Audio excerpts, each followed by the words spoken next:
I want to encourage you not to be superstitious. Don't accept situations that is more or less existence on the figment of your own imagination. False beliefs can create a reality that can limit you in certain dimensions of your life and in your existence. I have seen it practically that when you hold a belief strongly, it will begin to play out practically in your life. And that belief may have no relevance to reality, but that is true to your situation physically. So sometimes you see people believing that their situation is the result of what their ancestors did.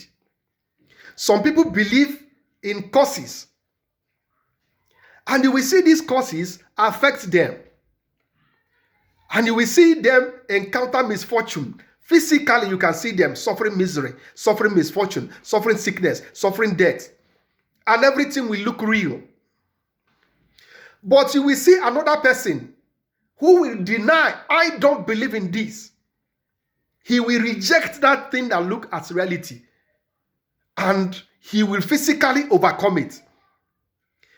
The two can be from the same family, the same origin, the same community. So, the truth is that whatsoever you have come to accept as reality in your situation will become real. And whatsoever you deny with your mind, with your soul, with your spirit, will leave you alone. Will leave you alone. Even if there is a figment of that reality, when you refuse to acknowledge it, it will leave you alone.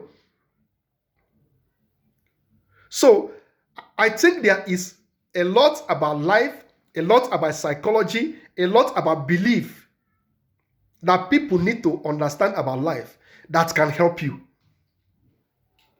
When you submit yourself to some beliefs and act in accordance to that belief, however false it is, however unreal it is, physically, practically, you will see them manifest in your life. And that will be true to your own reality. And a lot of this happens particularly in Africa. I have seen a nurse. She said she's an European. She said she had lived in Africa for over 50 years as at that time. And he said that most communities in Africa believe that when a woman is breastfeeding and having sexual relations with her husband, the child will fall sick. Biologically, there's no relationship between a child breastfeeding and having the woman having conjugal relation with the husband, producing virus or whatever may be a reason for the child to fall sick and even die. But he said Africans believe it. So when a woman is breastfeeding, she stays away from having sexual relations with her husband so that her child cannot be sick or die. And there are people who refuses that, who rejects that belief. And they will have sexual relations with their husband and breastfeed at the same time, and nothing will happen to their child. So, a lot of what happens to you is determined by your reasoning capacity, by your beliefs, by your understanding. You see some people, maybe their mom or their dad had diabetes. Already they are expecting diabetes to affect them once they get to a certain age. That expectation will cause that diabetes to affect their life, whether they like it or not. But another person will refuse. My mother's destiny is not my own destiny. And he will take steps to avoid anything that can create diabetes in his or her life. Either by avoiding certain food, certain drink, certain lifestyle. And that person will live to a rightful old age. Even when the siblings are falling to the same sickness. I was listening to a man yesterday. He said in his family, any young man that lives to the age of 25 dies. Any young man that lives to the age of 25 dies. So when he was born, the mother kept drumming it to his ears. And he said, I refuse to agree to that. He's not a Christian. He's not a believer. But he has that understanding the destinies of this series of my brothers and that died before the age of 25 cannot affect me. And today, he said he is in his 70s and still going strong and powerful. So, don't allow superstition to influence you. That is where knowledge matters. Read to get knowledge. Interact with people to get knowledge. Associate with people who can help you to dispel most of these belief that you acquire from the community where you live and from the society where you exist. You must see yourself as different. You must see yourself to fall in line with what God has destined your life to be. So, what you need to fight, you fight it physically. What you need to fight in your mind, fight it.